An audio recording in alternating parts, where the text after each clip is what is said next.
नमस्कार दोस्तों, आपका बंटी भाग 15 जस्टिफिकेशन पर क्यों, किस बात के लिए, क्या किया है शकुन ने? अजय बंटी को ले जाना चाहते थे और वो खुद जाना चाहता था। उसे यहाँ अच्छा नहीं लगता था। इतनी कोशिश करने पर भी वो बंटी को इस घर में रचा बचा नहीं सकी। वो उसे अपना घर समझ ही नहीं सका। पता नहीं क्या चाहता था वह इस घर से। नहीं, शायद शकुन से। अजय ने भी न जाने क्या चाहा था उससे, वो नहीं दे पाई तो अजय उसकी ज़िंदगी से निकल गया। बंटी भी कुछ चाहता था, पता नहीं बंटी ही चाहता था या कि अजय ही बंटी में उतर कर नए सिरे से फिर वही चाहने लगा था जो वो उसे नहीं दे पाई थी। नहीं, ये उसका भ्रम है। अजय उससे कुछ नहीं चाहता। वो अपनी भरी पूरी ज़िंदगी जी रहा है। उसने शकुन को काट लिया है। शायद कोई कसक भी बाकी नहीं है। पर जब शकुन ने अपनी जीवन को भरा पूरा करना चाहा, अजय की कसक को भी धो पोंछना चाहा, तो बंटी सब लोग केवल उससे चाहते ही हैं और वो उनकी चाहनाओं को पूर्ति रहे। यही एकमात्र रास्ता है उसके लिए। बस वह कुछ न चाहे, जहाँ चाहती है वहीं गलत क्यों हो जाती है। ऐसा अनुचित असंभव भी तो उसमें कुछ नहीं चाहा। एक सहज सीधी जिंदगी जिसमें रह रह कर वह कम से कम यह तो महसूस कर सके कि वह जिंदा है। केवल सूरज डूब उग कर ही उसे रात होने और बीतने का एहसास न कराए। उसके अतिरिक्त भी कुछ हो। कितनी सहज स्वाभाविक इच्छाएं थी उसकी, फिर भी सब गलत, केवल इसलिए कि वो उसकी थी। जहाँ जस्टिफिकेशन है समझ लो वहाँ गिल्ट है। आदमी अपनी गिल्ट को जस्टिफाई न करे तो। शायद कभी किसी संदर्भ में डॉक्टर ने भी कहा होगा। शकुन को लग रहा है उसके मन में इस समय कुछ नहीं है, न गिल्ट न जस्टिफिकेशन। कुछ है तो सिर्फ दुख कि बंटी चला गया, कि बंटी एक दिन भी वहाँ खुश नहीं रहेगा। ना उस घर में, ना हॉस्टल में बिना शकुन के वो कहीं खुश नहीं रह सकता। और इन दिनों तो शकुन के साथ भी वो समझ ही नहीं सका कि शकुन से बदला लेते लेते कितना बड़ा बदला उसने अपने आप से ले लिया है। शकुन को कष्ट देने के लिए कितना बड़ा कष्ट उसने अपने आप को दे डाला है। वह नहीं समझ सका, पर शकुन तो सब समझ रही थी। फिर भी वह चुप क्यों रही? क्या वह यह नहीं महसूस करने लगी थी कि बंटी अब उसके जीवन की सहज गति में एक रुकावट बन गया है? इस नई जिंदगी की शुरुआत का सारा आयोजन उसने कर डाला, वो शुरू होकर भी जैसे शुरू नहीं हो पा रही है कि बंटी उसमें जब तब दरार डाल देता है। कन्फेशंस नहीं, उसे कुछ कन्फेस नहीं करना। आदमी शायद कन्फेस इसलिए नहीं करता कि दूसरों की नज़रों में गुनाहगार बनकर अपनी नज़रों में बेगुनाह हो जाए। वह अपने गुनाहों को स्वीकार नहीं करता, बड़ी निरीहता के साथ उन्हें दूसरे के कंधे पर डालकर स्वयं उनसे मुक्त हो जाता है।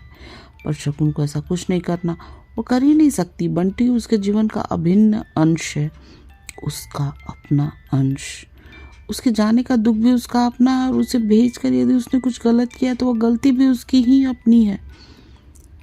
इन सब को न वह किसी के साथ शेयर कर सकती है, न किसी और के कंधे पर डालकर उन सब से मुक्त हो सकती है। और गुस्से से भरे भरे शकुन की लाई हुई चीज़ों को देखे बिना छुए को सरका देने, उमड़ते आंसुओं को भीतर ही भीतर रोककर सूखी आंखों से मोटर में बैठकर विदा हो जाने की व्यथा बंटी से कहीं ज़्यादा शकुन की अपनी व्यथा है। और ऐसी व्यथा जिसे कोई भी बांट नहीं सकता, आज भी नहीं, आगे भी नहीं। कार लौट आई, उसमें से डॉक्टर, अम्मी और जोत उतरे तो उसे एक बार फिर नए सिरे से धक्का सा लगा। तो बंटी चला गया और साथ ही ख्याल आया कि इतनी देर से वो ऊपर से चाहे कुछ भी सोचती रहे, भीतर ही भीतर तो लगातार जैसे जाने कैसे कैसे चित्र बनते बिगड़ते रहे हैं। यहाँ के अपरिचित माहौल और शकुन की उपस्थिति में थमा हुआ वेग स्टेशन के अपरिचित माहौल में फूट पड़ा। मैं नहीं जाऊंगा, मैं मम्मी के पास जाऊंगा, मम्मी के पास ही रहूंगा। अजय का कातर हुआ है चेहरा, डॉक्टर का असमंजस, जोत से चिपक कर खड़ा डरा सहमा बंटी। मम्मी, गाड़ी से उतर कर वो उससे लिपट गया है, दोनों की आंखों में आंसू, गलती हुई बर्फ की दीवार। उस समय जल्दी में चाय नहीं पी सके, जल्दी से चाय पिलवा दो तो मैं जाऊं, आई एम ऑलरेडी लेट। बस गाड़ी भी आधा घंटे लेट थी। और मम्मी, मैंने बंटी को कह दिया है कि वो मुझे चिट्ठी जरूर लिखेगा। मिस्टर बत्रा को भी कह दिया है कि जाते ही चिट्ठी लिख देंगे और सारी बात, यानी जो भी जैसा हो, लिख देंगे। और सब चुप। 2 प्यालों में चाय डल गई और 2 गिलासों में दूध। बंटी की कुर्सी खाली है। पापा, हमारा ज्योमेट्री बॉक्स एकदम बेकार हो गया, हमें नया चाहिए, कल ही हमारा टेस्ट है, आप ड्राइवर से के हाथ मंगवा लीजिए। ज्योतिर्मयी आज भी अपनी ज़रूरतों के लिए डॉक्टर से ही कहते हैं। बंटी होता तो वहाँ बंटी किससे कहेगा? सर्दी तो खत्म हो ही गई, 10-15 दिनों में तो पसीने से नहाने का मौसम आ जाएगा। स्टेशन पर तो आज भी बकायदा गर्मी लग रही थी। गाड़ियों में इतनी भीड़ क्यों हो जाती है पापा? रोज रोज जाने वाले इतने आदमी कहाँ से आ जाते हैं? गाड़ी लेट थी, स्टेशन पर गर्मी थी, स्टेशन पर भीड़ थी, सब कुछ था, बस जैसे नहीं था तो बंटी, जैसे सब उसके आस पास से कतरा कर निकल रहे हैं। कोई इसके पास नहीं पहुंच रहा या कि पहुंचना नहीं चाहता। आज चाय कैसी है? शायद पानी पूरी तरह नहीं खौला, दूसरा पानी आ जाता है। लौटते हुए मैं वर्मा के यहाँ जाऊँगा, तुम भी चलो तो गाड़ी भेज दूँ, देख आएंगे। 3-4 दिन से जा नहीं पाया। शकुन ने डॉक्टर की ओर देखा, फिर धीरे से बोली, आज रहने दो। अच्छा, डॉक्टर मुड़ गया। पापा, हमारे लिए भी कोई चीज़ अच्छी सी। सायास ढंग से बोलते हुए वो अनायास वाक्य, जैसे सबने तय कर लिया है कि कोई भी उस विषय पर कुछ नहीं बोलेगा, और ये वाक्य उस तक पहुंचकर भी नहीं पहुंच रहे हैं। सेतु नहीं बन रहे हैं। सेतु बंटी सेतु नहीं बन सका, इसलिए शायद उसे भी कट जाना पड़ा। डॉक्टर चले गए, अम्मी और जोत पढ़ने बैठ गए। सब कुछ कितना सहज स्वाभाविक हो आया, कहीं कुछ नहीं, जैसे एक अनावश्यक प्रसंग था ऊपर से थोपा हुआ। उसे एक न एक दिन समाप्त होना ही था। सब लोग जैसे इसी दिन की प्रतीक्षा कर रहे थे। वह भी सचमुच, वह भी कहीं चाहने ही तो लगी थी। उसे खुद लगने लगा था कि वह एक अनावश्यक तत्व शायद वही हो ही गया था। शायद ऐसा ही होता है। ये बच्चा किसका है? बंसीलाल की बहू खुसर पुसर करके पूछ रही थी। इनके पहले वाले आदमी का बच्चा। दबा दबा सा जवाब। दहेज में यही लेकर आई है? खी खी खी। और उस हंसी ने उसे भीतर तक तिल मिला दिया था। ये बच्चा? ओ हाँ, क्या नाम है बेटे तुम्हारा? वर्मा का बुलंद प्रश्न। अरूप बत्रा। उतना ही बुलंद जवाब। सवाल और जवाब दोनों में ही तो कुछ था। न चाहते हुए, टालते हुए भी ध्यान एक क्षण को सोर गया था, और दिन रात में सर्दी से अकड़ा, डर से सहमा बंटी उसकी छाती से चिपका था। जैसे जैसे हिचकियों में बंध गई थी सांसें उसकी। यह वह अक्सर इस तरह डर जाया करता है, क्या पता नहीं स्वर में नींद की खुमारी थी या कि एक रुखापन, व्याघात पर जाने की खींच। कम से कम शकुन को ऐसा ही लगा था, और वो बंटी को लेकर हल्के से चौकन्नी हो आई थी। ये तो बहुत ही जिद्दी बच्चा है भाई, लगता है तुमने इसे बहुत ज़्यादा लाड में स्पॉइल कर दिया है। एक हल्का सा आक्रोश था स्वर में। मत चढ़ाओ सिर इतना बहू जी, नहीं एक दिन आप ही दुखी होगी। एक सी ही तो बातें थी, पर अर्थ बदल गए थे, क्योंकि शायद संदर्भ बदल गए थे। और तब पहले दिन का वह चौकन्नापन अनायास एक हल्की सी अपराध भावना में बदल गया। जैसे जिद बंटी ने नहीं की, उसने खुद की है। एक गलत और अनुचित जिद। पता नहीं मन का भाव शायद चेहरे पर अंकित हुआ था। डॉक्टर ने कंधे पर हाथ रखकर पूछा, बुरा मान गई? उसने झूठ बोला था, और साथ ही लगा ताकि अब पता नहीं कितनी बार उसे झूठ बोलना पड़ेगा। डॉक्टर मुस्कुरा रहे थे, मानो बंटी ने जो कुछ किया उसने कतई परेशान नहीं किया उन्हें। वह भी मुस्कुराई, मानो उसने डॉक्टर की बात का बिल्कुल बुरा नहीं माना है। असली बात पर नकाब डालने का सिलसिला उसी दिन से शुरू हुआ था, कम से कम बंटी को लेकर।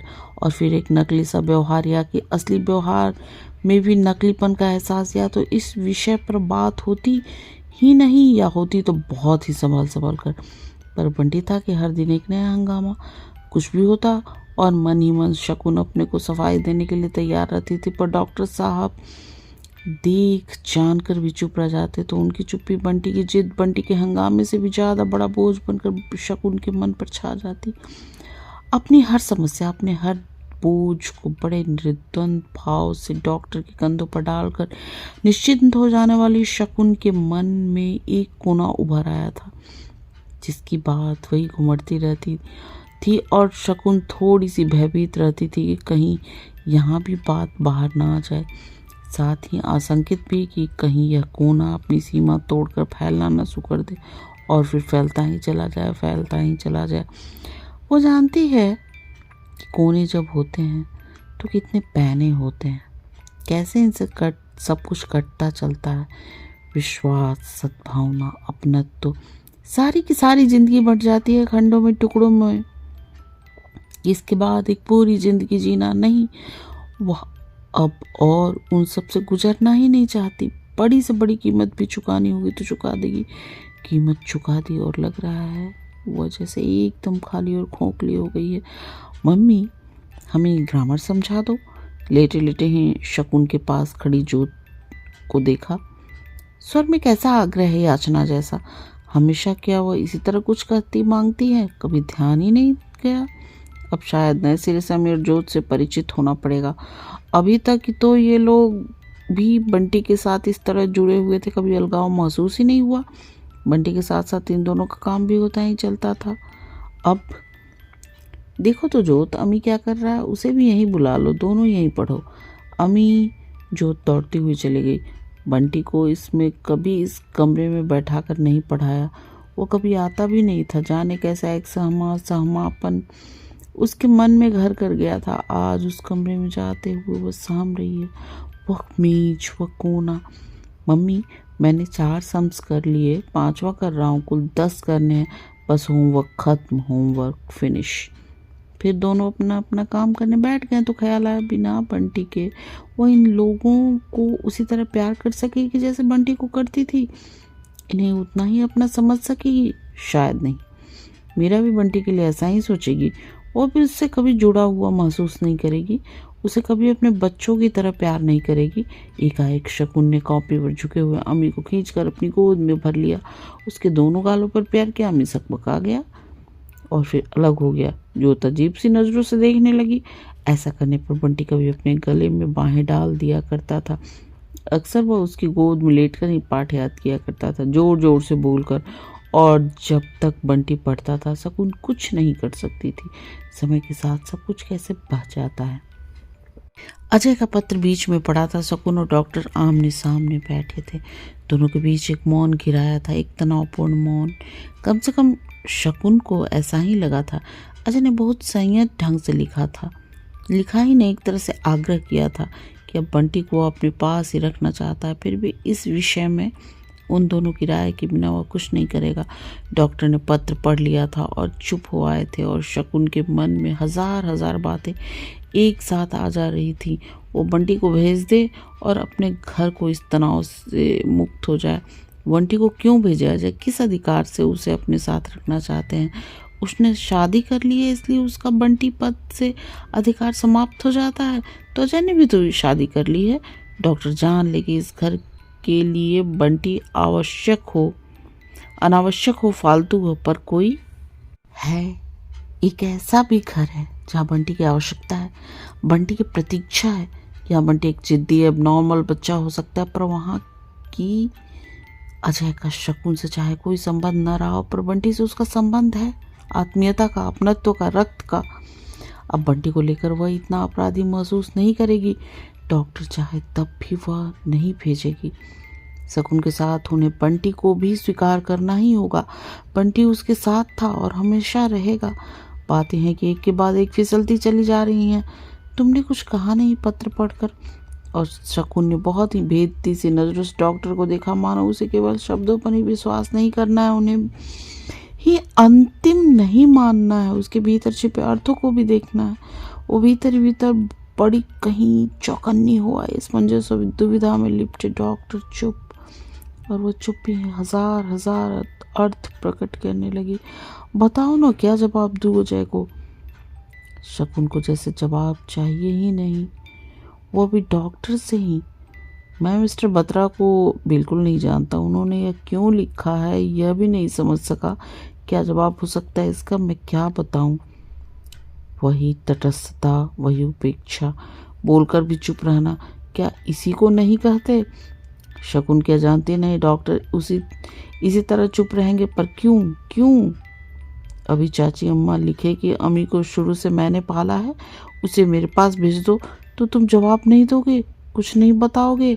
आवेश से जैसे उसका स्वर कांपने लगा। वो बात बिल्कुल दूसरी होगी। डॉक्टर का स्वर कभी भी कहीं से भी विचलित क्यों नहीं होता? कैसी आस्था है, कौन सा विश्वास है ये उन अपने ऊपर जो कहीं से डिगने नहीं देता?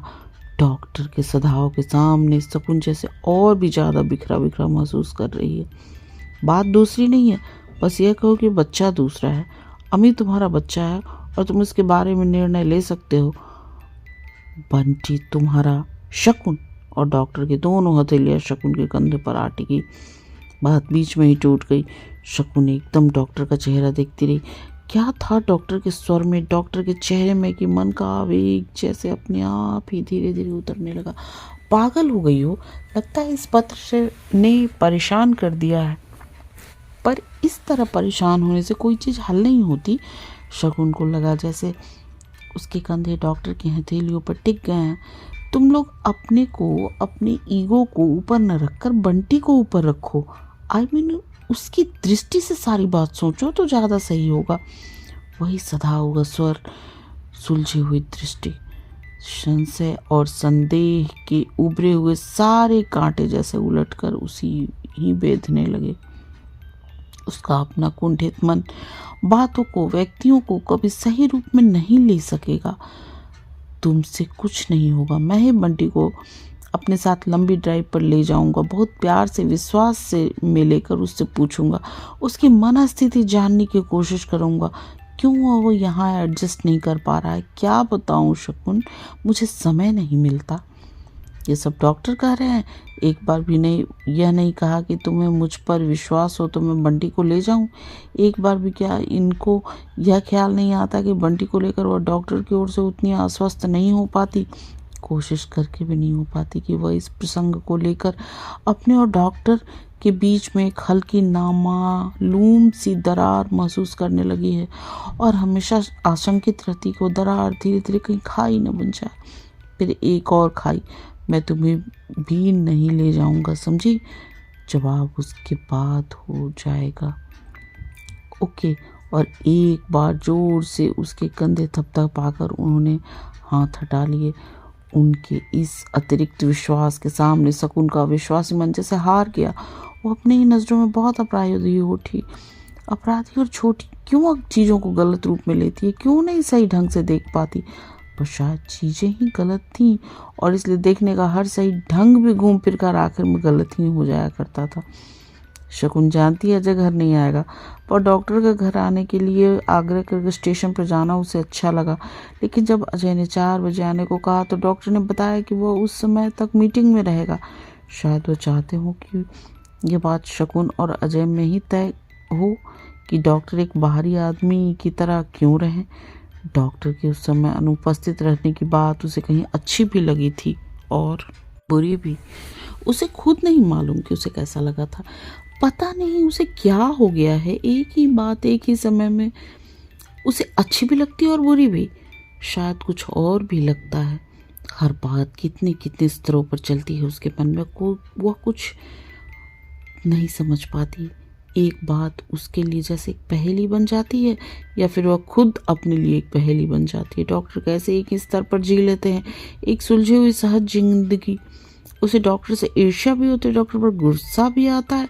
क्यों नहीं वह शकुन के मन में होने वाले द्वंद्वों को समझ पाते, उसके हर पहलू हर स्तर को देख पाते। पर क्या वो उन सबको देख समझ पाती है या कि कोई भी उसे समझ पाएगा? टुकड़ों में बटी एक यह जिंदगी और हर टुकड़ा जैसे अलग ढंग से सोचता है, अलग ढंग से धड़कता है। अजय 4 बजे घर आ रहा है, ये बात उसे अच्छी भी लग रही है और बुरी भी। मन में कहीं एक संतोष है, एक इच्छा है कि एक बार अजय को अपना सुख, अपना वैभव ही दिखा दे। एक कचोट है कि बंटी ने पत्र लिखकर उन सारे सुखों के अस्तित्व को धूल में मिला दिया। अब सब कुछ कितना बेमानी हो उठेगा। साथ ही एक आशा भी है कि आवेश में आकर बंटी ने लिख चाहे जो कुछ भी दिया वो जाएगा नहीं। वह यहाँ रोए या तूफान मचाए, शकुन से चाहे कितना ही कटा कटा फिरे, पर शकुन के बिना वह कहीं नहीं रह सकता। एक रात को वह सर्किट हाउस रह नहीं सका था, अब हमेशा रह सकेगा। बच्चों का गुस्सा, बच्चों का मान, बच्चों का हम, कितना छोटा और कितना निरीह होता है सब कुछ। फिर बंटी तो छाया की तरह चिपक कर रहा है उसके साथ। अकेला तो मैं कभी जा ही नहीं सकता इस वक्त को, जैसे वो पकड़े बैठी है। भूल ही गई कि इसके बीच से 9-10 महीने का समय बीत चुका है, परिवर्तनों से भरा हुआ समय। दिन भर शकुन तैयारी करती रहती थी, हर चीज़ लग तक, और मन ही मन अपने को साधती भी रही थी कि इस बार बहुत सहज होकर ही वह अजय से मिलेगी। इस असहज प्रसंग को वह अपने व्यवहार से इतना सहज बना देगी कि अजय खाली हाथ लौटे तो भी कचोट लेकर न लौटे। यहाँ का सब कुछ देखकर बंटी को ले जाने के बाद उसे खुद बेतुकी सी लगे कि वे खुद आश्वस्त हो जाए। पत्र भी तो उसने बहुत सहज ढंग से ही लिखा था, पर चाय की मेज पर गिरा मौन के नीचे उसकी सहजता अपने आप ही गलने लगी। मेज पर ढेर चीजें फैली पड़ी थी, उसने खुद सब कुछ बड़े जतन से बनाया सजाया था, पर अजय का ध्यान उधर नहीं था। एक बार उसने अम्मी और जोत के से जरूर बात की थी, प्यार से ही कुछ कहा पूछा, और फिर नज़र बंटी के चेहरे पर टिक गई और बस फिर वहीं टिकी रही। तब नए सिरे से उसका अपना ध्यान बंटी की ओर गया। वो उसे देखने लगी, अपनी नज़रों से नहीं, जैसे अजय की नज़रों से, और भीतर सब कुछ गड़बड़ाने लगा। कितने दिनों बाद अजय और शकुन आमने सामने एक कमरे में बैठे हुए हैं, घर के एक कमरे में। कमरा बहुत कोजी है, पर मन शायद उतना कोजी नहीं है। कम से कम शकुन को ऐसा ही लगने लगा, एक घबराहट इम्तिहान में बैठने के पहले जैसी। बंटी के बारे में कुछ सोचा? शकुन की नजरें अजय के चेहरे पर टिक गई। किसी की तरह का कोई तनाव नहीं है वहाँ। प्रश्न भी ऐसा कि कोई जिद और दुराग्रह नहीं, बस जैसे साथ बैठकर सोचने की बात ही हो। तो आज भी ऐसा कुछ है जिस बात पर साथ बैठकर सोचा जाए, और क्षणांश को फिर जैसे एक सिरे से लगा कि वे साथ बैठे हैं। ये सही है कि बंटी को अब मैं अपने साथ ही रखना चाहता हूँ, फिर भी यह निर्णय मैं अकेला नहीं कर सकता, मेरा मतलब। पर इस समय तो बंटी वैसे भी नहीं जा सकता, अगले महीने उसकी परीक्षाएं हैं, 1 साल खराब नहीं हो जाएगा। अजय कुछ इस नज़र से देखने लगा मानो पूछ रहा हो, बस यही आपत्ति है? तो शकुन को लगा जैसे उससे गलती हो गई। आपत्ति उसे कहीं और से शुरू करनी थी। वह जैसे अगली बात सोचने लगी। कलकत्ते में सेशन जनवरी से शुरू होता है और अप्रैल तक एडमिशन हो जाता है। मेरा परिचय है, नए लोगों के बीच ये बहुत सहम जाता है। ये भी इस उम्र में ही बहुत इंट्रोवर्ट होता जा रहा है मुझे लगता है। सो तो मैंने भी देखा। सवेरे बिल्कुल बोला ही नहीं, अभी भी एकदम सहमा हुआ चुपचाप। और अजय खुद चुप हो गया, जैसे कहीं गहरी चिंता में पड़ गया हो और जैसे कहीं से दुखी हो आया हो। शकुन का बार जैसे उलटकर उसी पर आ गया और अनायास ही मन के भीतर की परतें और एक एक परत पर उठने वाले अनेक अनेक बातें कुल बुलाने लगी। मन हुआ कि कहे ये एक तलाकशुदा माँ बाप का बच्चा, इसलिए कहीं एबनॉर्मल है कि वहाँ जाकर भी उसे कौन परिचित मिल जाएगा। कहने भर को तुम चाहो इसके पापा हो, पर कितना जानते हो तुम इसे, और कितना जानता है यह तुम्हें? तुम इसके कपड़ों को देखो तो पहचान सकते हो, जानते हो इसके कितने नंबर का जूता आता है।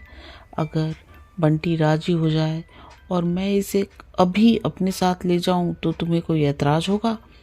बार बार आना जरा। मुझे क्या कोई एतराज़ नहीं होगा। सच पूछो तो मैं खुद अब यही चाहने लगी थी कि इसे तुम्हारे पास ही भेज दो। बहुत रख लिया, अब कम से कम मैं अपनी ज़िंदगी जीऊँ एक परत पर उभरा, और उससे भी भीतर की परत पर उभरा। अच्छा है तुम्हारे और मीरा के बीच में भी दरार पड़े। हर दिन एक परेशानी, हर दिन एक तूफान। पर ऊपर उसने बहुत संयम धक से केवल इतना ही कहा, आप बंटी से ही पूछ लीजिए, हम लोग अपनी अपनी इच्छाएं क्यों थोपे उस पर। और उसे खुद ही लगा कि कहने वाली और सोचने वाली शकुन एक ही है। बंटी आया तो उसने जैसे अपने को कटघरे में खड़ा पाया, फैसले की प्रतीक्षा करता हुआ, जाऊंगा, जरूर जाऊंगा।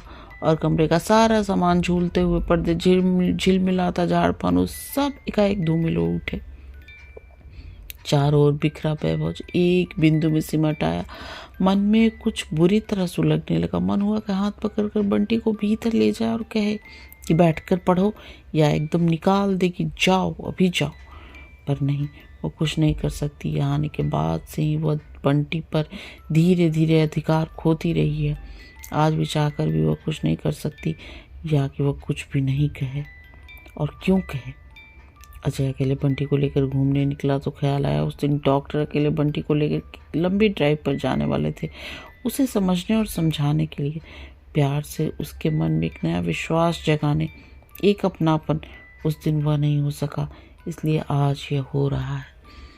और इस समय छत पर अकेले खड़े खड़े उसे ख्याल आ रहा है, कुछ नहीं, सब बेकार की बातें हैं। शकुन ने शादी कर ली और उससे अजय के आंखों को अहीं चोट लगी है। बंटी को ले जाकर वह केवल अपने उस आहत अहम को सहलाना चाहता है और शकुन को टॉर्चर करना चाहता है। अब अजय ने शादी की थी तो कभी उसने भी तो ऐसे ही सोचा था कि बंटी को वह कभी अजय के पास नहीं भेजेगी, यहाँ तक कि अब बंटी से उसका मिलना जुलना भी बंद करवा देगी। बंटी को लेकर वह अजय को टॉर्चर कर सकती है, करेगी। सच, हम लोग शायद बंटी को मात्र एक साधन ही समझते रहे, अपनी अपनी अहम, अपनी अपनी महत्वाकांक्षाओं और अपनी अपनी कुंठाओं के संदर्भ में ही सोचते रहे। बंटी के संदर्भ में कभी सोचा ही नहीं। 2 घंटे से खड़ी खड़ी वो बंटी के नाम पर अपने डॉक्टर और जैसे जुड़ने कटने की बातें ही तो सोचती रही है। एकाएक बंटी का टुकुर टुकुर देखता हुआ चेहरा आंखों के सामने उभर आया। बिना बोले मुंह फेरे फेरे ही मानो कह रहा, मुझे रोक लो मम्मी, मुझे रोक लो। और फिर तो जैसे हजार हजार चेहरे उसके आगे पीछे घूमने लगे, उसे प्यार करते हुए, उसके गले में बाहें डाले हुए, उसके बगल में लेटे हुए, नन्हे नन्हे हाथों से क्यारियां खोदते हुए। और उन चेहरों के साथ ही साथ वह कहीं बहुत गहरे में उतर गई, उतरती ही चली गई। उसने तो अब अपने भीतर झांकना ही छोड़ दिया था। अजय से कटकर वह अतीत में डूब गई थी, अजय से जुड़कर फिर वर्तमान में लौट आई और भविष्य में झांकने लगी। पर आज कितनी बातें, कितने चित्र हैं कि उभरते ही चले आ रहे हैं अपने सारे रगो रिश्ते के साथ। उन्होंने जो किया, आपकी मिट्टी पलीद हुई, और अब आप जो करने जा रही हैं तो इस बच्चे की मिट्टी पलीद होगी। कैसा चेहरा निकल आया है। वह उस निकले हुए चेहरे को कभी नहीं देख पाई। कहाँ होगी फूफी?